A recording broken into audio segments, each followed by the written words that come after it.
My name is Evelyn Harper. I'm 67 years old, and I spent my entire life working as a school librarian in a small town in Florida. After my husband passed away, I decided it was time for a fresh start, a smaller house, closer to the sea. I called my daughter, hoping to ask for her help, hoping we might spend some time together like we used to.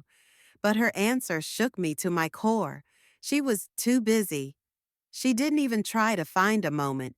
So I did something she never expected. I disappeared from her life without a trace. If this story resonated with your soul, click subscribe and let me know in the comments which city or country you're listening from. I'm truly curious to know where you're tuning in from.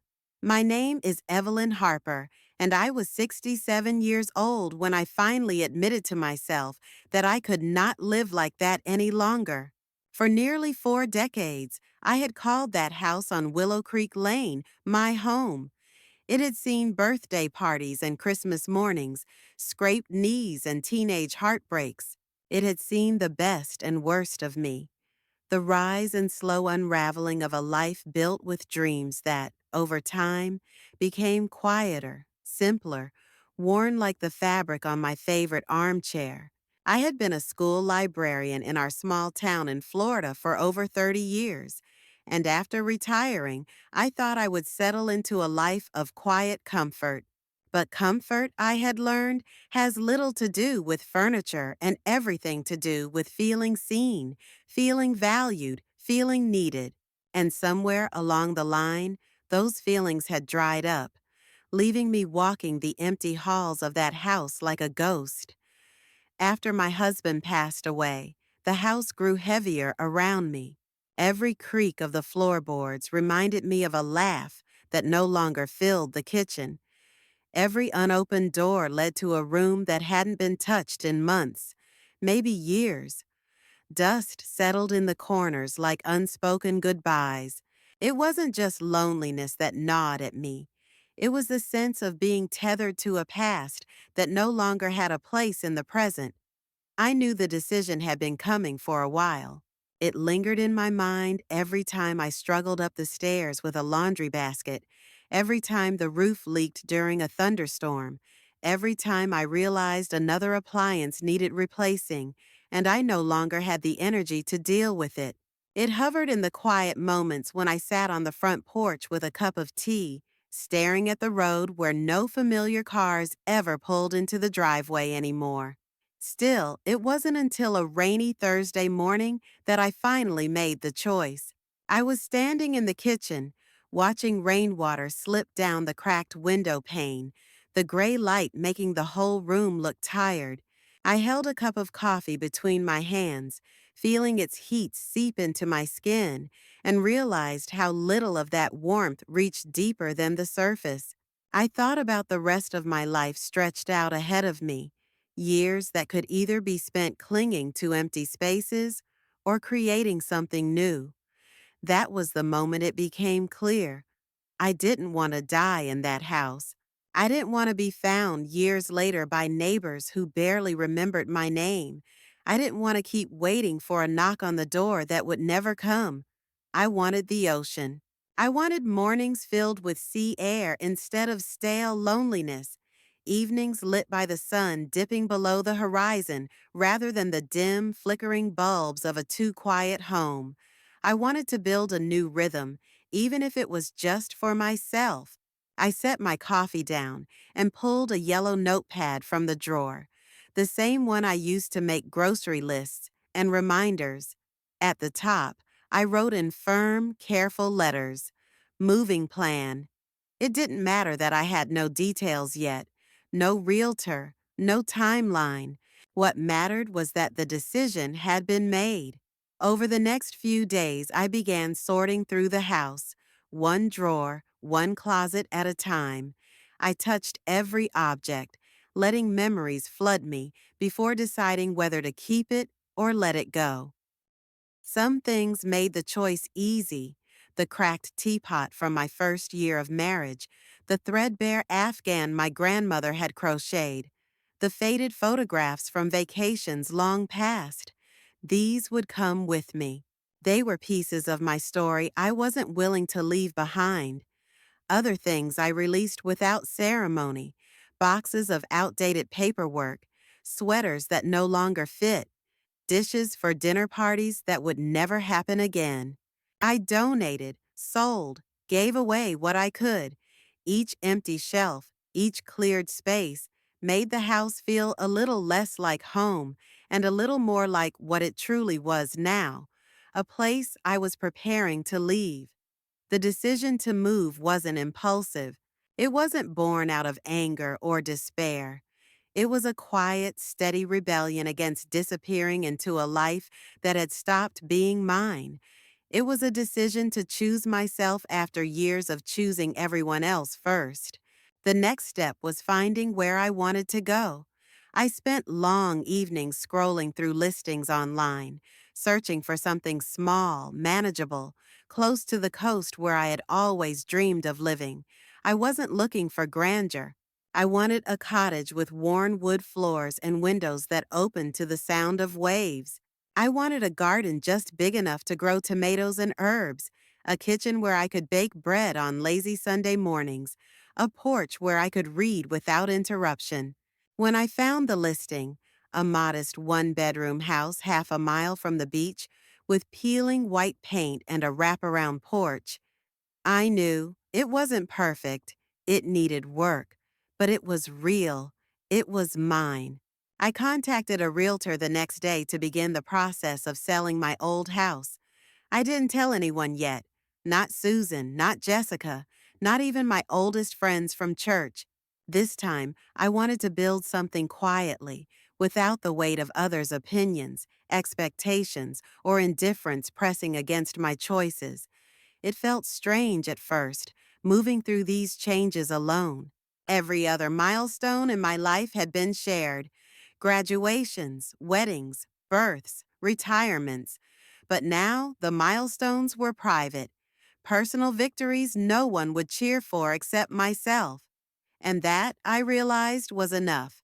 As the for sale sign went up in the front yard a few weeks later, I stood at the living room window, watching the realtor pound the stake into the ground. I thought I might feel sadness, maybe even regret. Instead, I felt a surprising kind of lightness, as if all the invisible burdens tied to that house had begun to lift one by one. I wasn't running away from my life. I was running toward it. For the first time in a long while, I didn't feel trapped by memories or paralyzed by fear of the unknown. I felt free. After the for sale sign was firmly planted in the yard and the listing went live, I sat at the kitchen table, staring at my phone. The soft ticking of the wall clock filled the silence as I turned the device over and over in my hands, rehearsing conversations in my mind that had not yet happened. I knew I needed help. I was still strong enough to sort and pack my belongings, but moving furniture, lifting boxes, coordinating the chaos of relocation, it was more than I could manage on my own. I thought immediately of my daughter, Melissa. It was natural, wasn't it? Mothers called their children for help. It wasn't supposed to feel like an imposition or a desperate plea. It was supposed to be understood, automatic even, woven into the fabric of family like breathing. After everything I had given, after every year spent sewing costumes for school plays, staying up late to help with homework, cheering from the sidelines at endless soccer games, it didn't seem unreasonable to hope that she would be there for me now. I hesitated, feeling the familiar old ache I rarely let myself acknowledge. The distance between Melissa and me had been growing for years, not measured in miles, but in something heavier, harder to name. We spoke, of course. We exchanged texts on holidays and birthdays. She visited for the occasional lunch when her schedule allowed. But our conversations had become transactional, shallow exchanges of news and weather, never dipping below the surface into the real waters of our lives. Still, I dialed her number. The phone rang several times before she picked up. I could hear movement in the background, voices, the clatter of dishes, and her voice, when it came through the receiver, was brisk, preoccupied. I told her about the move, about my decision to sell the house, about the little cottage by the beach. I tried to keep my voice light, casual, but even to my own ears it sounded thin, strained with an emotion I couldn't quite hide. I asked if she could come help me with the move. There was a pause, so slight I might have missed it if I hadn't been holding my breath. She laughed a little, the way people do when they're uncomfortable. She said she was incredibly busy with work, deadlines, meetings, projects. She mentioned the kids' soccer tournaments and her husband's new job and the sheer impossibility of fitting anything else into her schedule right now. It wasn't that she didn't want to, she said. It was just bad timing. I waited, hoping she might offer an alternative. Another weekend, a day off, an apology. But none came. She ended the conversation quickly, promising to call soon to check in. Her voice faded out with the distracted warmth of someone saying goodbye to a stranger they barely knew. When the call ended, I sat at the table, staring at the blank screen of my phone. My hands felt cold. My chest felt hollow, like the last bit of air had been sucked out, and there wasn't enough strength left to draw another breath. I had not expected miracles. I had not expected grand gestures, but I had expected her to try, to hear the need beneath my carefully chosen words, to understand that this wasn't about boxes or furniture. It was about being seen, about being valued enough to inconvenience herself for me the way I had done for her 1,000 times before, without a second thought. I tried to push the hurt away, telling myself she was busy, that her life was complicated, that young people these days lived at a different pace. But excuses are thin armor against the blade of realization, and the truth cut cleanly. I was no longer a priority. I was a task to be postponed, a burden to be avoided. I looked around the kitchen, the worn countertops, the scarred wooden chairs, the faded curtains that had once framed a life brimming with noise and laughter. I realized with a kind of aching clarity that I had clung to this place for far longer than I should have, believing it anchored me to the people I loved. But walls and photographs and carefully stored holiday decorations could not hold together what had already unraveled. I was alone in this transition, utterly, unapologetically alone. And strangely, the sadness of that realization was quickly followed by something else, a flicker of resolve, a cooling, clarifying wind moving through the cluttered spaces of my mind. If Melissa couldn't be bothered to stand beside me as I built the next chapter of my life, then she had no claim to it. I didn't say the words out loud. I didn't shout or cry or rage. I simply stood up from the table, slipped my phone into my pocket, and returned to my packing. If I had to move my life on my own, then I would. And when I did, I would leave more behind than just furniture and old memories. I would leave behind the quiet, aching hope that my daughter would ever be someone she clearly could not be. I would move forward carrying only what was mine to carry. In the days that followed that conversation with Melissa, I moved through the house like a woman wading through fog. Every room, every object seemed to shimmer with a strange, unsettling clarity. Things that once brought me comfort now felt hollow, stripped of the emotions I had so carefully stitched into them over the years. I had thought the hardest part would be packing the belongings, choosing what to keep and what to leave behind. I hadn't anticipated that the real weight would come from the things I could not box up or donate, the memories, the expectations, the small, stubborn pieces of myself that had always believed family would come through when it mattered most. Melissa's refusal to help was not simply an inconvenience. It was not the casual, busy response of an overworked woman caught up in her own life.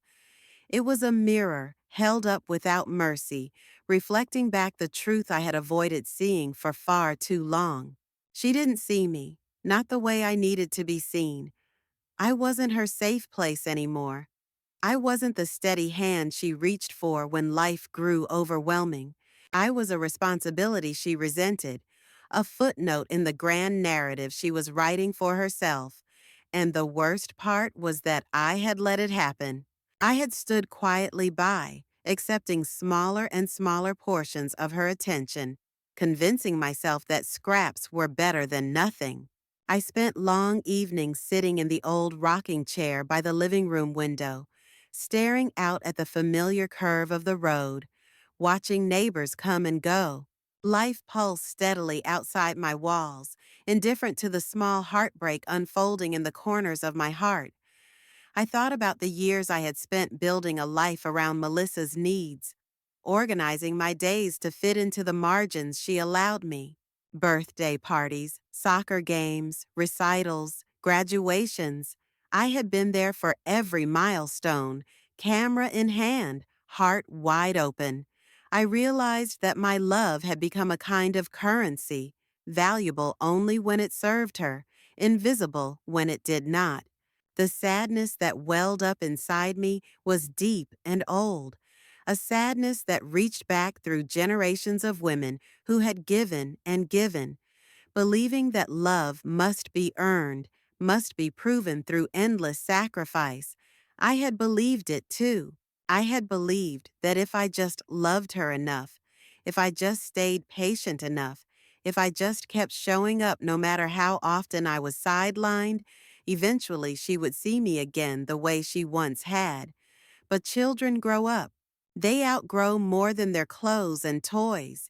They outgrow needs they once believed would never fade. And sometimes they outgrow the people who built their foundations without even a backward glance.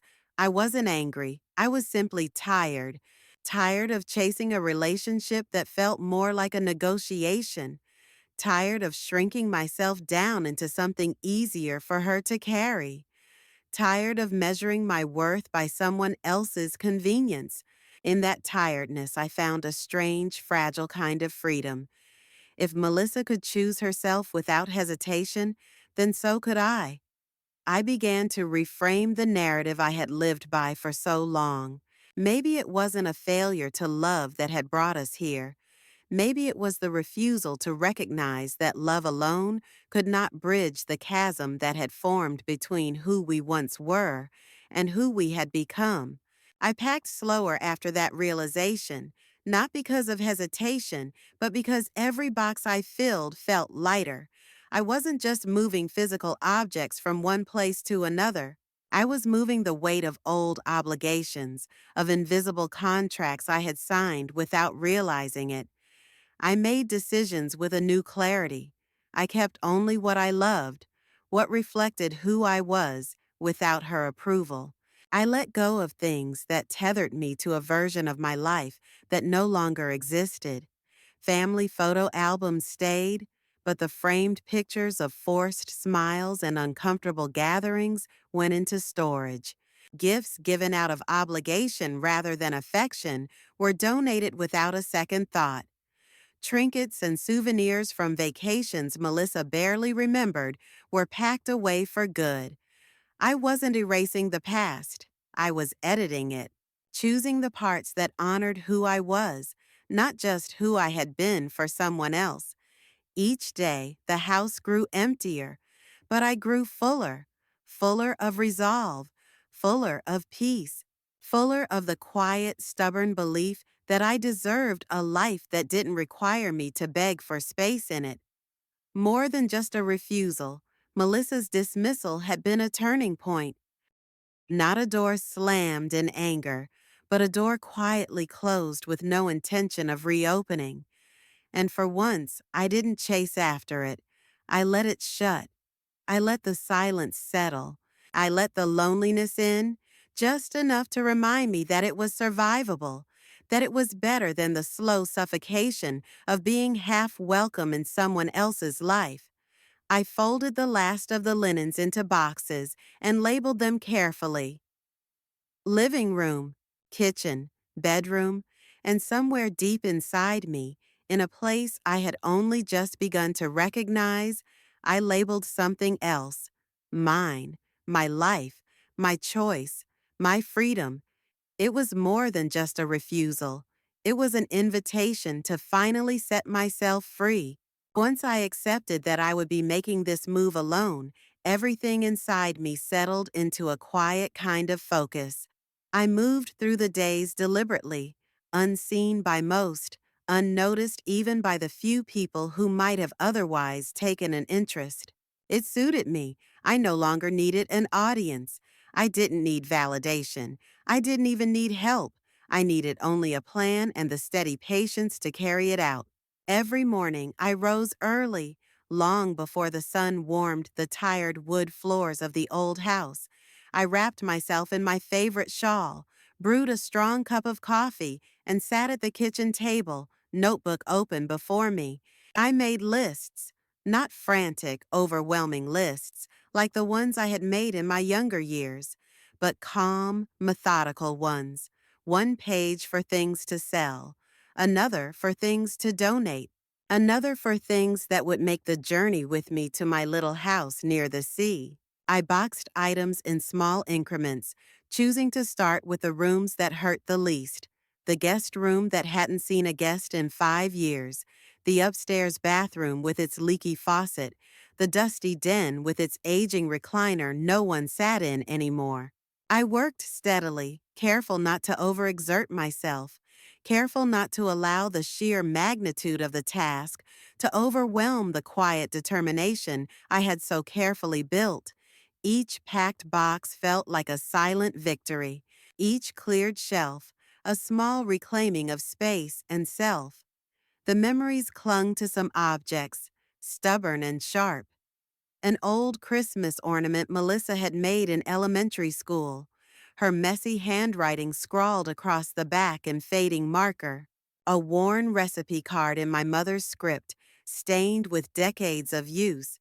Frank's favorite coffee mug, chipped at the rim, the handle still fitting perfectly in my hand. These things I allowed myself to linger over, to grieve for a moment before making a decision. Some I packed with care, wrapping them in tissue paper like fragile treasures. Others I let go, whispering a soft goodbye that no one but the walls could hear. I made trips to the local donation center, driving back and forth with my small sedan packed to the brim. I smiled at the volunteers, exchanged pleasantries, and never once mentioned that I was dismantling the life I had built, brick by brick, memory by memory. It felt good, in a strange way, to move quietly through the world, unseen and uninterrupted. I had spent so many years living for others, adapting to their needs, contorting myself to fit into spaces that had grown smaller and smaller. Now, in the silence of this slow unmaking, I found a kind of sacredness. No one was watching. No one was judging. No one was telling me who I should be, or what I should keep, or where I should go. This was mine, all mine. The realtor handled the sale of the house with efficient professionalism. She listed it at a price that reflected its age and charm, and within days there were offers, good ones, families eager to fill the halls with new life, new stories. I felt a pang of sorrow when the papers were signed, but it was a clean kind of sorrow, the kind that acknowledged an ending without wishing to undo it. I made arrangements for the utilities to be shut off after my move. I forwarded my mail to a post office box in the new town. I paid off small lingering bills and canceled services I would no longer need. With each completed task, I felt a little lighter, a little closer to the woman I was becoming. Melissa didn't call again. I didn't reach out either. There was nothing left to say. I knew that when she finally realized I was gone, she would be surprised. She would search for the familiar landmarks of our relationship, holidays, phone calls, the occasional Sunday lunch, and find them missing, like roads erased from a map. Maybe she would feel hurt. Maybe she would feel abandoned. Or maybe she would simply shrug and move on, untouched by the empty space I left behind. It didn't matter anymore. I wasn't moving out of anger. I was moving out of necessity. I was moving toward a life where I no longer had to measure my worth by how much I could endure. As the day of the move drew closer, I allowed myself one small indulgence. I walked the empty rooms of the house late at night, barefoot on the cool wooden floors, the moonlight pooling in soft silver puddles across the walls. I whispered my goodbyes to each space, the kitchen that had once smelled of fresh baked bread, the staircase that had borne the weight of a younger woman's hurried footsteps, the front porch where I had rocked Melissa to sleep on warm summer nights. I didn't cry. There was no room left for tears, only a deep, abiding gratitude for what had been and a quiet readiness for what would come next. By the time the moving truck arrived, I was ready. Everything that needed to be packed was packed. Everything that needed to be released was released. I locked the door one final time, slipping the key into an envelope for the new owners. I placed it gently on the counter, alongside a single note that read simply, "Welcome home." And then I walked away without looking back. The preparations had been quiet, the goodbye even quieter. But the freedom waiting for me on the other side was vast and loud and wild, and it sang in my bones as I drove away toward the life I had chosen for myself, without apology, without regret. The morning of my final departure arrived wrapped in a heavy, still silence, the kind of silence that feels thick against the skin, as if the air itself knows something sacred is happening. I woke before dawn, long before the movers were scheduled to arrive, and sat at the edge of my bed for a long time, listening to the steady beat of my heart, feeling the weight of what I was about to leave behind settle deep in my bones. The house was almost unrecognizable now.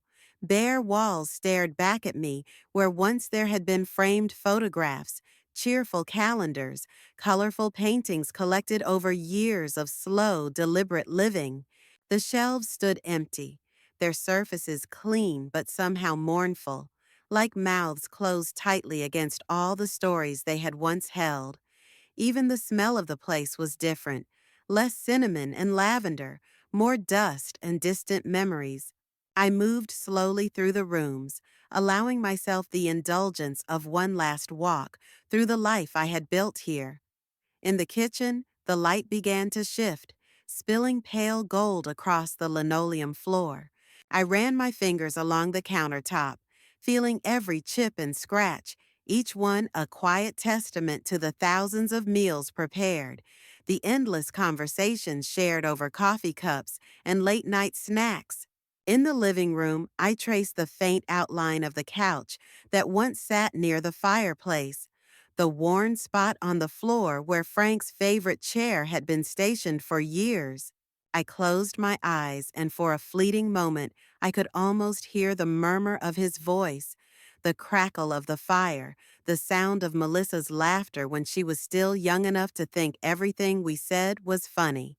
The memories rose like mist around me, not to suffocate but to honor. They belonged to this house now, just as the empty spaces did. I had carried them as far as I could. It was time to let them rest here, to let them weave themselves into the walls for the next family to discover in the quiet moments between their own milestones. I didn't cry. The grief I felt was too old, too settled to find its way out in tears. Instead, it lived in the small, reverent movements of my body, the way I straightened a crooked doorknob, the way I smoothed the edges of the envelope containing the keys, the way I placed my hand flat against the front door as if offering a silent blessing. When the movers arrived, efficient and cheerful, I greeted them with a smile that felt almost natural. They worked quickly, loading the last few boxes into the truck, securing the furniture with practiced hands. I let them work, hovering only when absolutely necessary, unwilling to get in their way or slow their momentum. It was better this way, simple, clean, no drawn out goodbyes, no staged moments of sentimentality to photograph and file away. Just movement, action, a life dismantled and boxed up and carried forward by strangers who would forget my name as soon as they pulled away from the curb. I left the house empty except for one thing, a small potted plant I had kept alive through the worst seasons of my life. It sat on the front porch, its green leaves catching the morning light, a living testament to the fact that growth was always possible, even in forgotten corners. I taped a note to the pot that said simply, "Please take care of me." It felt right somehow, a quiet, final act of trust. The last thing I did before locking the door was stand in the center of the living room, turn slowly in a circle, and breathe it all in. The echoes of life, the residue of laughter, the faint pulse of something sacred and spent. Goodbye, I thought, not with bitterness, not with regret, but with a weary kind of gratitude. I closed the door gently behind me, locking it with a soft click that sounded impossibly loud in the stillness. I placed the envelope with the keys inside the mailbox for the realtor and climbed into my car. The mover's truck pulled out first, rumbling down the street, disappearing into the morning fog. I sat for a moment longer, hands resting lightly on the steering wheel, heart hammering a slow, steady rhythm of endings and beginnings. I didn't look back as I drove away. There was no need. Everything that had needed to be said, everything that had needed to be felt, had been folded quietly into that farewell without words. The past could keep its stories. The house could keep its memories. I was carrying only myself into whatever came next. The first few days after the move passed in a strange haze of quiet busyness. The new house, small and weathered by the coastal air, felt foreign beneath my hands as I unpacked boxes and arranged my modest belongings in unfamiliar spaces. The walls smelled faintly of salt and sun-warmed wood, and the wind carried the distant roar of the ocean even through closed windows. It was comforting in a way my old house had not been for years, even though it still felt more like a place I was visiting than a place I lived. At night, when the air grew cooler and the streets emptied out, I found myself sitting on the back porch, wrapped in a blanket, listening to the sound of the waves and the hollow loneliness inside my own chest. I knew this loneliness would come. I had expected it, even braced myself for it. What I had not anticipated was how vast it would feel, how different it would be from the loneliness I had known in my old house. There, it had been a loneliness of memory, of being surrounded by the echoes of what once was. Here, it was a loneliness of possibility, of blank spaces waiting to be filled. It should have felt liberating. In many ways, it was. But it was also terrifying. I checked my phone often in those early days, more out of habit than hope. I imagined, foolishly, that perhaps Melissa would notice my absence sooner, that she would call, hear the hollow ring without answer, and feel a sliver of concern, that she would send a text, wondering where I had gone, that she would knock on the door of the house she remembered and feel the shock of finding it empty. But the phone remained silent. No missed calls, no messages, no apologies. The emptiness stretched between us, a vast, indifferent sea. I found myself wondering what she thought when she finally realized I had left, if she noticed at all. Perhaps she stood on the familiar porch, staring at the for sale sign where our welcome mat used to be, and felt nothing but mild irritation at the inconvenience. Perhaps she told herself that I would call when I was ready, that I had simply needed space, the way people like to say when they don't want to look too closely at the real fractures between them. The truth was, Melissa had likely moved on before I ever packed a single box. I was the one catching up. I stopped checking the phone after a while. There was a freedom in that too, though it tasted bitter at first. Instead, I focused on building a life in this small, quiet town where no one knew me, where no one looked at me with expectations I could no longer meet. I introduced myself to the neighbors, a retired couple who spent their mornings tending a bright, unruly garden. I wandered through the local farmers market, buying fresh peaches and homemade bread from people who smiled without asking personal questions. I joined a small book club at the library where no one knew my history, where I was just Evelyn, not someone's mother, not someone's regret. The emptiness on the other end of the phone line became something I carried with me, like a stone in my pocket. Solid, undeniable, but not unbearable. It was a reminder that I had survived the unraveling of my old life, a reminder that I was more than the roles I had once played. One evening, as the sun sank into the ocean in a blaze of crimson and gold, I sat on the porch and wrote Melissa's number on a slip of paper. I folded it carefully, placed it in a small tin box, and tucked it into the back of my closet. I didn't erase it from my life, but I no longer carried it in my pocket, hoping for it to ring. If she wanted to find me, she would have to choose too. She would have to walk through the emptiness she had helped create, unshielded by convenience or excuses. And if she didn't, if the silence remained, that too would be an answer. A hard one, a necessary one. In the meantime, I would fill the empty spaces in my new life with things that made my heart lighter instead of heavier. I planted lavender along the fence line. I painted the kitchen walls a bright, cheerful yellow. I learned the names of the seabirds that wheeled overhead in the mornings. I discovered in the quiet that emptiness was not the absence of life. It was the beginning of something new.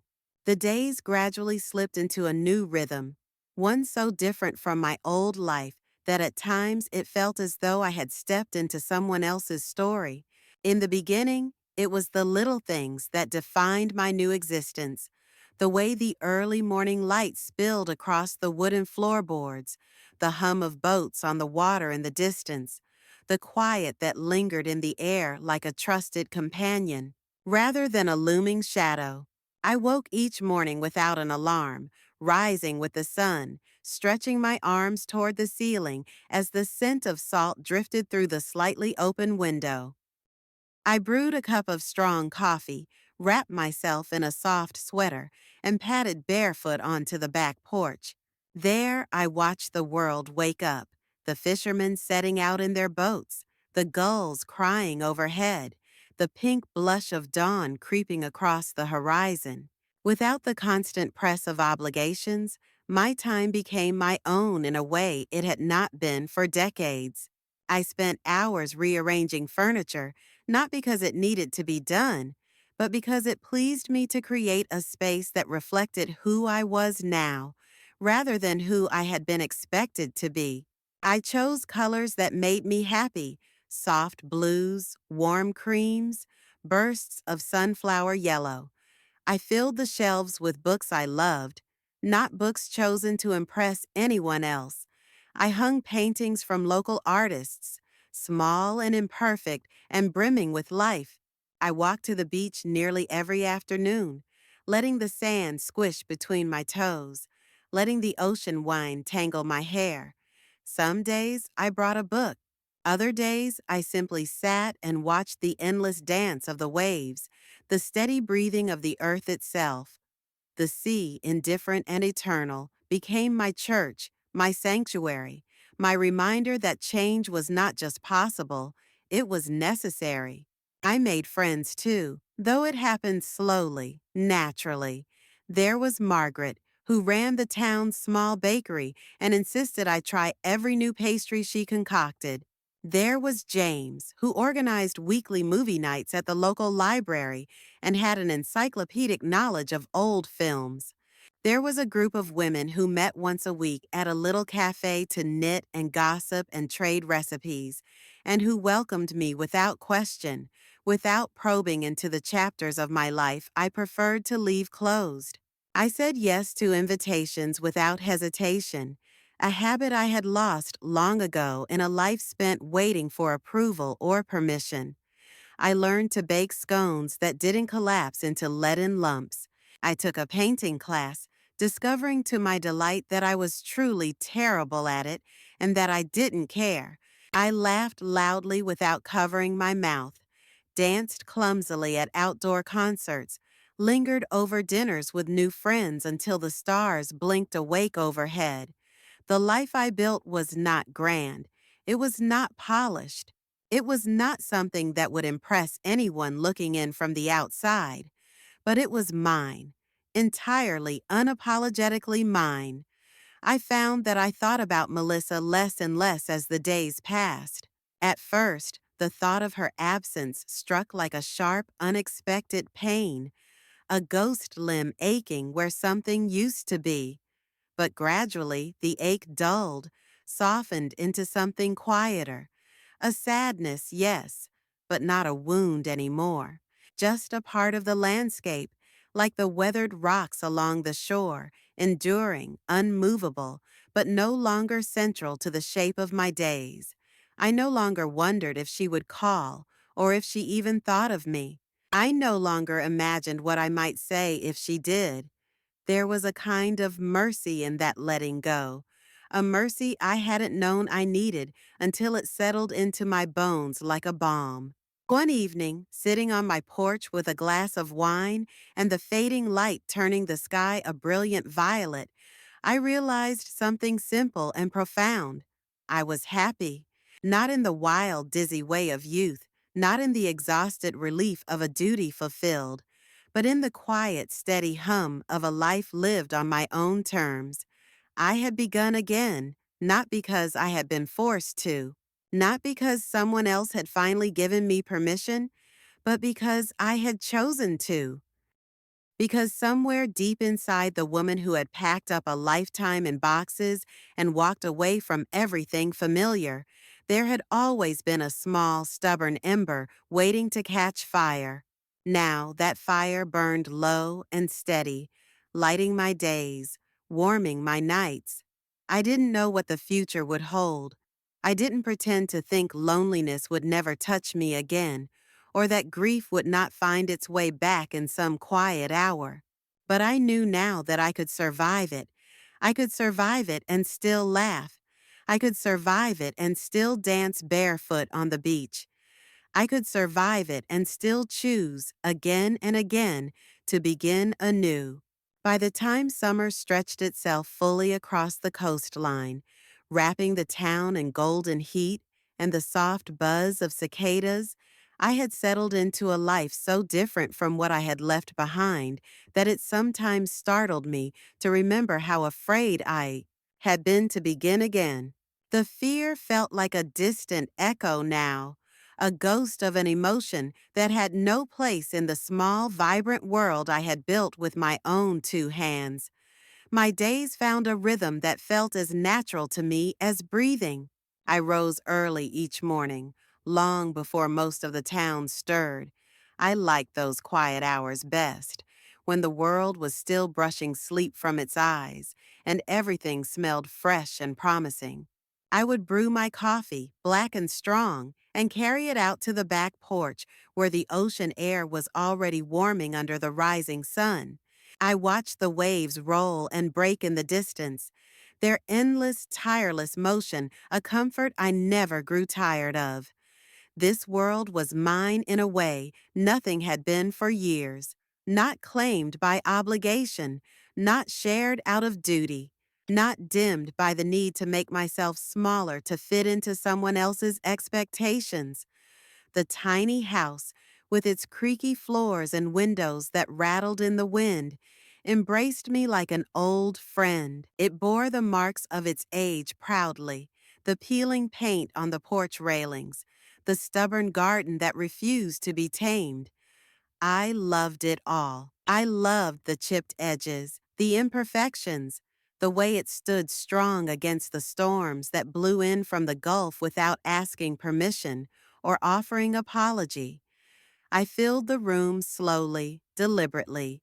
Every item in my home now carried a story I had chosen to keep. The faded quilt my grandmother had sewn when I was a child lay folded neatly at the foot of my bed. The old wooden rocking chair where I spent my evenings reading creaked familiarly with each sway. I filled the kitchen with jars of spices I rarely used but loved to open just to breathe in their sharp, earthy scents. There was no grand plan for my days anymore. Some mornings I would walk to the farmer's market, a basket slung over my arm, greeting the same vendors with easy smiles. Other days, I would drive out along the coastal road, windows down, music drifting lazily into the salt-tinged air, stopping whenever I found a beach or a viewpoint that called to me. Sometimes I would sit for hours with a book in my lap, not reading, just listening to the murmur of the sea and the whisper of the wind through the tall grasses.